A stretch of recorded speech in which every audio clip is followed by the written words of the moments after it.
Cette semaine, à la chronique service, on va appeler ça. Oui, service, comme on peut dire ça. Oui. Éducative. Éducatif, toujours éducatif avec Cybèle Olivier. Bienvenue. Merci, merci. Donc aujourd'hui, tu nous parles d'une découverte concernant un de nos amis estivales, le maringouin. Oui, c'est ça, parce que je me suis dit, pour ma dernière chronique avant l'été, pourquoi pas vous laisser avec peut-être des conseils ou des idées pour nous départir des fameux moustiques qui vont nous taper ses nerfs, on va se le dire, l'été. Assez vite, hein? Assez rapidement. Oui. Ça s'en vient, surtout là, avec la fonte des neiges et tout ça. Ouais. Ils arrivent. Alors, moi, je vous parle d'une découverte par rapport à ça aujourd'hui qui concerne la musique, en fait. Oh, je suis tout oui. Oui, donc il y a un groupe de chercheurs internationaux qui se spécialise dans la recherche sur les moustiques qui transmettent des maladies. Donc, on le sait, il y a le Zika, il y en a d'autres comme la fièvre jaune. Le virus du Nil. Oui, exactement, la malaria aussi. La mouche tsetse qui donnait la fameuse maladie du sommeil. Oui, exactement. Bon, il y en a de toutes sortes. Et eux se spécialisent dans le moustique qu'on appelle l'Aède,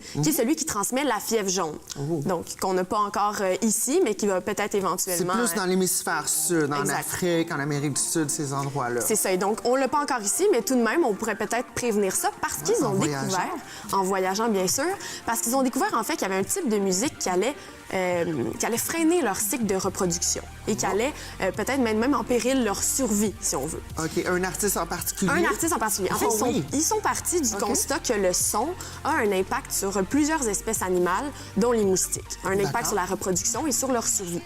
Là, ils se sont dit, pourquoi pas faire écouter de la musique à ces moustiques-là? Et ils ont fait écouter du Skrillex. OK. Donc, pour ceux qui ne savent pas à la maison, Skrillex, c'est un artiste métal, un ancien chanteur métal qui s'est fait...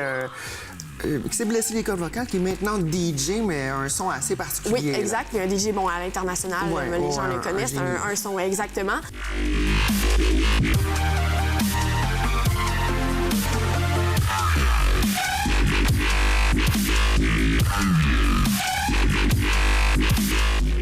Et donc, ce génie-là fait peur aux moustiques, réduit en fait leur cycle de reproduction. Comment ça se dit? Ils ont fait écouter ça parce qu'en fait, dans deux musiques en particulier, qui sont Scary Monster et Night Sprites. Ouais. Et donc, dans ces deux chansons... C'est deux plus grosses chansons avec First of the Year, si je me rappelle. Oui, c'est ça. Bangarang aussi, on l'a, mais bon, ils l'ont pas fait écouter. Et c'est que dans ces deux musiques-là, il va y avoir des très, très basses et des très, très hautes fréquences, très proches. Ouais. Donc, en fait, ça vient perturber le cycle reproducteur des moustiques. Donc, les extrêmes hautes fréquences, extrêmes basses fréquences. Ça vient perturber leur cycle de reproduction et donc, les femelles, en fait, vont vouloir pondre moins d'œufs et en pondant pas, en fait, elles vont pas avoir besoin de venir nous piquer. Parce que peut-être, on le rappellera pour les gens qui ne le savent pas, ce sont les femelles qui nous piquent pour nourrir leurs œufs. Avec notre sang, ils vont chercher les protéines et tout ça. Et donc, en ne piquant pas, ils vont juste aller butiner dans les fleurs, prendre du nectar. Alors, leur faire écouter cette musique-là, eh bien, ça nous empêcherait, en fait, de se faire piquer. OK. Premièrement, il faut que tu m'expliques d'où est venue cette idée saugrenue de faire écouter du Skrillex à des moustiques. Parce que je me rappelle d'une expérience qui a été répétée maintes fois avec la musique classique et les plantes. Est-ce que ça a un rapprochement? Comment ça participe? Je saurais pas dire si ça a le même effet sur la croissance des plantes, mais je dirais que c'est plutôt un effet négatif qu'on cherche chez les moustiques parce que, bien sûr, on veut stopper leur reproduction. C'est ça. Mais en fait, c'est parti de où? C'est que, comme je le disais, c'est des chercheurs qui veulent empêcher la propagation de maladies.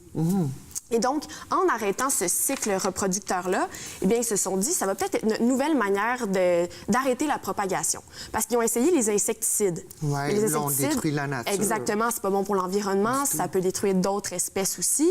Ensuite de ça, ils ont essayé la modification génétique. Mais bon, ça, c'est pas encore à point. Modifier les espèces qu'on fait pousser? Non, en fait, modifier les moustiques en tant que tels, peut-être pour aller modifier leurs gènes et finalement les faire croître d'une manière où ils vont pas se reproduire, d'une manière où ils vont avoir un cycle de vie qui va être moins long.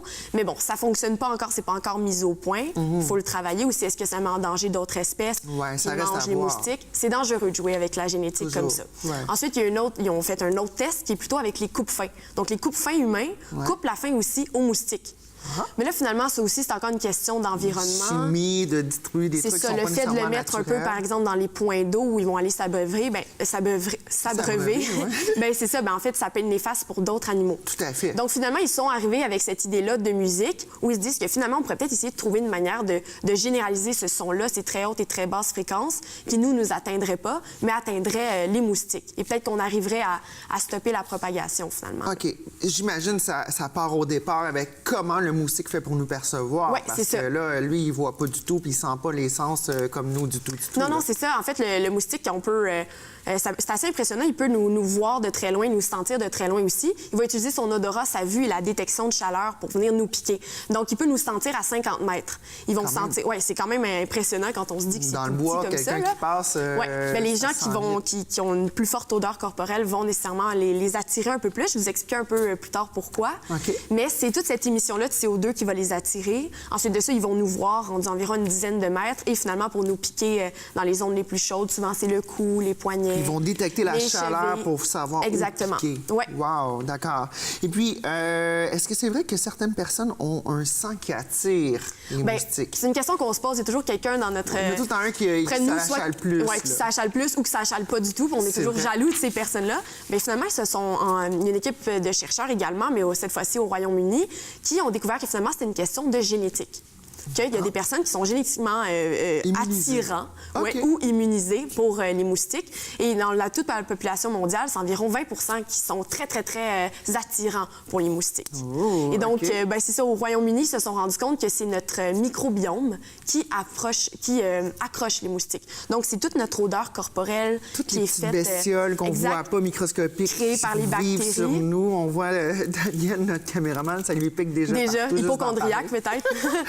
Mais bon, ça, ce microbiome-là crée notre odeur et il y a certaines personnes qui vont avoir une odeur beaucoup plus attirante pour les moustiques. Nous, on s'en rend pas compte, bien sûr. C'est pas une question de parfum, mais vraiment une question de nature, en fait. Et les moustiques vont être attirés. On sait qu'il y a d'autres personnes qui sont plus propices, les femmes enceintes, par exemple. Les personnes qui sont plus corpulentes aussi vont dégager des odeurs, des hormones qui vont attirer les moustiques. Avec plus de chaleur, etc. Peut-être, c'est ça. Okay. Et finalement aussi, le fameux groupe O sanguin. Oui, qui sont très convoités, sont convoités aussi pour les moustiques. Ah oui, hein? Oui, c'est ça, ça les attire beaucoup plus. Le fameux donneur universel. Oui, exact. Là. OK. Et puis, écoute, qu'est-ce qu'on fait pour s'en sauver, là? Oui, c'est ça. Il nous reste une minute, là. C'est quoi le conseil de la semaine? Le conseil, c'est vraiment de porter, c'est classique, là, porter des vêtements pâles avec des vêtements longs également, parce que comme ça, on déplace moins de chaleur. Et pour vous dire, les appareils, sur nos selles, des fois, on veut télécharger des applications d'ultrasons. Ouais, ça fonctionne pas. Ça fonctionne pas. Perdez pas votre temps, mettez du Skrillex à la place, puis vous devrez avoir une bonne... ça devrait bien fonctionner. Ben écoute, on va se mettre du Skrillex pour s'en aller là-dessus.